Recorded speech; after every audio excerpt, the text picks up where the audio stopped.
35192. If you want to text, AlanCoxShow.com. Watch live there if you like. If you listen on iHeartRadio, tell me where, especially if you do it from out of state. Aaron listens in Dublin, California. Laura is in Raleigh, North Carolina. Colleen's in Santa Fe, New Mexico. Nick's out in San Francisco. And we have a lot of bureau chiefs in the ATX. Our own Mary Santora headed your way for the remainder of the week, doing South by. She's going to be up there. She'll go, hey, everybody, look at me. I'm funny. I'm in Austin. Yeah, you guys sure are keeping it weird. Am I right? Hey, man, am I right? They're going to love you. I can't wait. Whoa, what's up? Is this where Alex Jones lives? Joe Rogan might do time. Yeah. The jury's still out on that. Yeah. My friend, we were actually talking about him yesterday, Jeff Osmus is a comic who did the same thing, tweeted at Joe Rogan. He didn't tweet at him, he put it on his Instagram story, where he was like, hey, Joe Rogan, come out and do time. And he messaged me. He's like, Joe never showed up for me, so see what happens. He's an alpha. Mm-hmm. I was reading more about, speaking of Alex Jones, under this bankruptcy plan to pay all this money he owes to the Sandy Hook family. They have a massive judgment against him that he could never, ever afford. They're essentially trying to liquidate all his assets. The bankruptcy plan is that he would get an annual salary of $520,000. How would you even survive? And that would leave, yeah, but when you're a millionaire, you know what I mean? Like, it would leave about $10 million annually to pay off creditors. So out of all that, they're like, you get to keep $500,000. And that's before taxes. So his life is going to change considerably. Although he does have all that money squirreled away overseas that I don't think they've gotten their fingers on yet. But again, I would love to be as bankrupt as Alex Jones. He's doing great. 520,000. There's about 3 too many zeros in that figure, by the way. They could just knock it down a little bit, right? Just give him a stipend. His company has 40 employees, and his annual payroll is about $1 million. And then it would pay another bunch of money for other employees. Yeah, so imagine you're working for this company. You're just working for Alex Jones's company. And, retweets do not exactly equal endorsements. It's just a gig. But you know what's going on under the hood. And you're like, oh, I might be out of a job now because this guy wanted to pretend that all those dead kids were actors. So his company filed for bankruptcy. He's filed for personal bankruptcy. Played you the clip a couple of weeks ago. He said he couldn't wait until he couldn't afford groceries anymore. He said, I'm personally out of money. You'll see that Alex Jones has no cash. So, but again, you get to have $500,000 a year. That's not too shabby. What's the matter with that? If he can't afford groceries, what's he going to eat? Maybe a leftist. I'm trying to help you out here. Oh. Trying to help you out here, buddy. He's going to eat leftist ass for dinner? There you go. Oh, yeah. Okay. Oh, he's got to hang him up, dry him up, whatever it is. Yeah. Leftist ass like corn. Corn on the cob. Yeah. I'm ready. I will. Austin I corn. will eat your ass. Your leftist ass like corn on the cob. I'm ready. I will eat you. I will eat your ass. My children aren't going hungry. I'll do it. I'll drink your blood. And I'm starting to think about having to eat my neighbors. You think I like sizing up? I'm gonna haul him up back chain. Chop his ass up, size it up. I'm gonna haul him up back chain. Chop, chop, chop, chop. I will eat your leftist ass like corn on the cob. I'm ready. I will eat your ass. I will eat your leftist ass like corn on the cob. It keeps going. I don't know that I've stuck with it this long. I will eat your ass. Yeah. I wonder if I can link this song to my Tinder profile. You what? I wonder if I can link this to my Add Tinder that to your profile. Tinder profile? You know how you MySpace page. Hi, guys. I'll eat your ass. Only you're if you're Corn a on the leftist. cob. But Cody, you're like Republicans, skull-faced boys. Or whatever. Proud Boys. There you go. Make him even prouder. So a rightist ass. Yep, It doesn't that's sound right. Cornhole on the cob. Ew. Oh, that's where you draw the line? That's All where right. I Yes. draw, the line has been drawn. All right. It's just the imagery. This is absolutely ridiculous. The cornhole lady.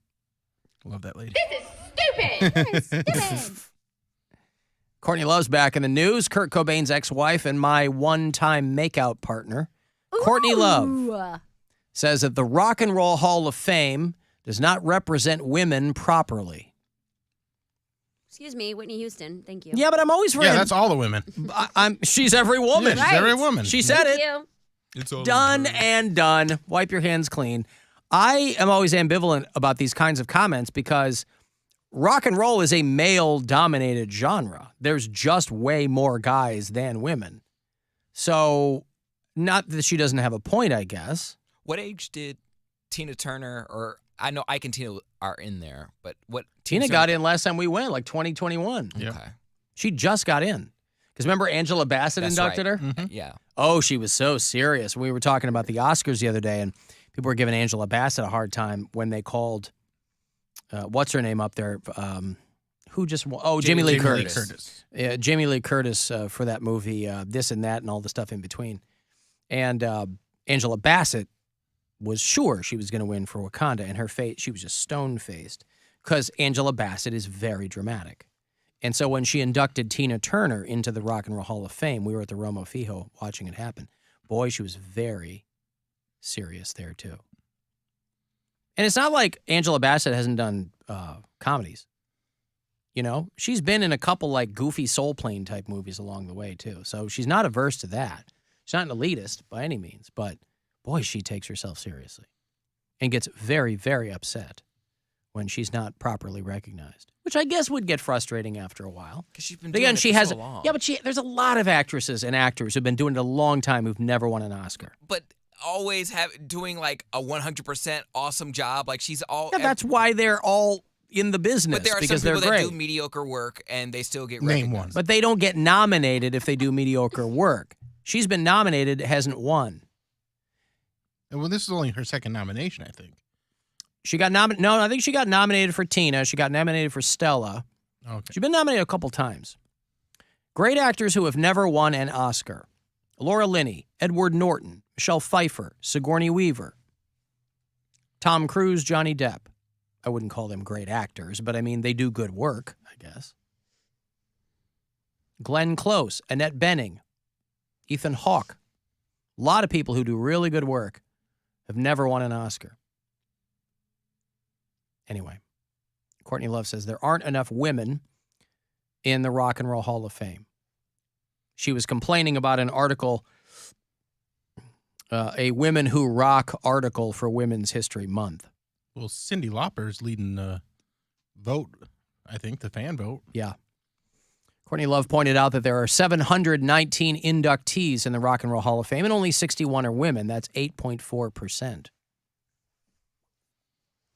I mean, I get into this with people all the time about women in comedy because I do think there should be equal Mary, representation. men are talking, please. I do think there should be equal representation amongst comedy clubs and things like that. And it's hard because a lot of women, I think, jump to cry feminism when at the same time there's a lack of self-awareness. Like, I know I cannot sell as many tickets as a lot of the men that they're booking. And I don't, for me personally, speaking only for me and not all women, I don't know that I would want to be handed things just because I'm a woman. You know what I mean? I would love that. It'd be great.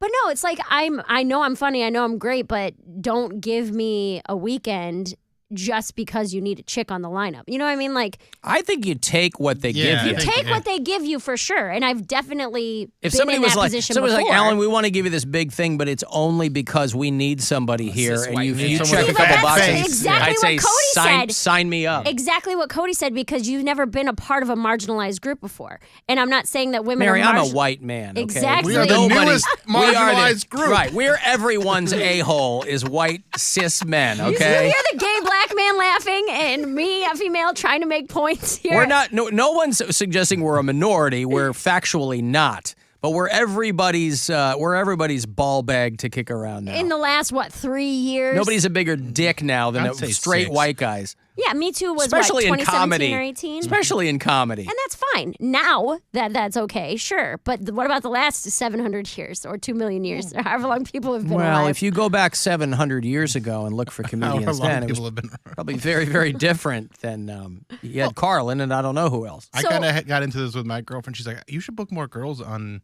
your shows. And I was like, I try to. They're hard. booked. They're Yeah. booked because everybody's trying to put women on their lineups. So when there's multiple shows going on in a night, they end up getting booked. And so like I get them on when I can, but they're busy. And to a certain degree, it is just a numbers game. You know, if 8% of the inductees are women, but women make up what? 20% of the music industry? I don't know. I don't know how. That's what I'm rock and roll too. Yeah. That's what I'm saying. Especially rock and roll. I mean, rock music's always been right, more so than other genres. I mean, fine. Urban polka, yeah, that's mostly a female genre. Shoegaze, klezmer, yes, that's mostly women. Okay, I'll grant you that. It's my alter ego. But I mean, just as a subset of the population, obviously, well, I guess population would be 50-50, but let's say as a subset of comedians, okay? You have fewer women than men in the comedy game. Correct. Now, within that entire group, you got a whole lot of them who aren't funny. Correct. And a part of that will be women who aren't funny in with the guys who aren't funny. Right. There's just less of us. Right. I have to explain this to people. I've been explaining this to people for 11 years. Why do you have to explain anything to anybody? Because people will come up to me after shows and be like, man, I really don't like female comedians. I don't do it anymore, but I used to get really upset. And I'd be like, listen. Yeah, why would you tell me that? It's a numbers game. And I try to tell people that, where I'm like, if the average comedy viewer goes to see 1 or 2 shows a year, you might see 3 to 7 comics in a year. If one of those is a woman and you didn't happen to like her, now you think all women aren't funny. But if those 6 guys, you didn't like 3 of them, there were still 3 guys you liked. You know what I mean? Would you ask those people, why don't you usually like female comics? It's always the same thing. They're too dirty. All they talk about Too is their dirty. vagina. But at the same time, it's all sex jokes from women. And it's like, well, Nikki Glaser and Amy Schumer are probably the most famous female comics, and sure, that's their game. But there's plenty of dudes doing that kind of stuff, too. But there's But more guys dudes. don't like when women talk about it from their point And of it's view. it's not even dudes who are saying this. It's Yeah. usually women. Well, it's but- because women hate women. Well, that too. But it's Yeah, look at Angela Bassett. it's men who, if you, like I said, so let's say you see 7 comics in a year, one's a woman you didn't like her, women aren't funny. Of those 6 other comics you saw, if 3 of them only talk about their penis, the other 3 didn't. So you're like, oh, men are funnier than women. That's the way I look at it, where I'm like, it's literally just numbers.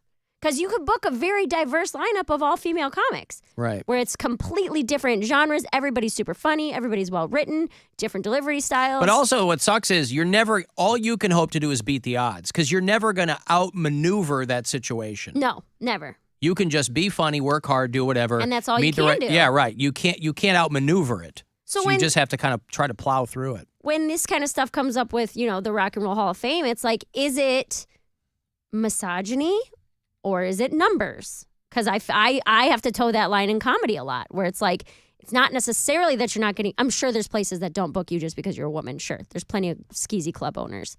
But I don't think the Rock and Roll Hall of Fame is doing that. And they probably don't want to give out awards just because someone's a female. Well, and also I wouldn't never want to throw it back in her face, but going back to the time when Courtney and I made out many, many years ago, I told her at that time, there aren't enough female rockers represented in my pants. Hey! And then I ran away and laughed. Maybe what this whole thing is about. She's really reliving that moment and blaming it on the Rock Hall. Unrequited. Well, yeah, so that whole thing. Oh, by the way, speaking of people in rock and roll, Gary Glitter, who just got out of prison for being a pedophile, people cannot control themselves, right? You're better off keeping people locked up. He was out of prison for 1 month. They put him right back in. They gave him 16 years in 2015. Stop giving them teens. Daddy says she's too young, but she's old enough for me. I was in the grocery store the other day, and the Benny Mardona song was on. And If I could fly, I'd lift you up. Yeah. And From the Cleveland, guys Ohio. at the checkout were all talking about it, and I just turned around and smiled at them, and I'm like, this song? Because they're like, this is a gross song. Like, this is a really pervy song. I don't know how to get away with playing this still. And I go this, and he goes, oh, you a pervert. I'm like, I'm not a pervert. I just know what the song's about. Yeah, I didn't write the song. I didn't write the song. First I like line the is song. she's just 15 years old or whatever. I just know it's a gross song. I'm So- co-signing your thing. Yeah, Gary Glitter, people were complaining that they let him out after half of his sentence, which I guess is not an uncommon thing in the UK. And they were like, keep your nose clean. There's a whole bunch of things you can't do. But he couldn't. After 8 years, he couldn't control himself. You got to lock somebody up if they can't control themselves. Some people rehabilitate, right? Or they ignore, whatever. He was caught trying to access the dark web on his phone. Ba-dum. He's 78, so I guess he probably didn't know how to do that properly. He was But spotted. isn't that how crazy how when you're that much of a pervert, I have never tried to go on the dark web, but at 78, he's like, I gotta get dark web on my phone. Not even on his laptop. He's like, I need it on my phone. I need it portable. I thought you But this did that. guy's got he's sitting there. Somebody took a picture of him on his phone because they're like, there's Gary Glitter, there's that pederast, whatever. And he's got hearing aids in his ear. He's got a gray beard. And somebody got a picture of him on his phone typing, how to avoid detection when web browsing. And they're like, put him back in because he's trying to diddle another kid. He was in a bail hostel. He wasn't even in an apartment. He's Halfway house. he's been out. Yes, he's been out a month. And they threw him right back in. I thought they'd take away your access. Like they use phones are like criminal tools, so you're not allowed to have access to No, any they're like devices and stuff there's that. a million things you can't do. And they supervise them, these high risk offenders or whatever. And so all the people that were complaining that they let him out early were right. They're like, this guy cannot control himself. When your brain is in that much of a froth that a month you get out, that's what I'm saying. what's getting them. It doesn't go away. I don't need no Viagra. I got it right here on the dark web. It doesn't go away. Okay, I've got to take a break.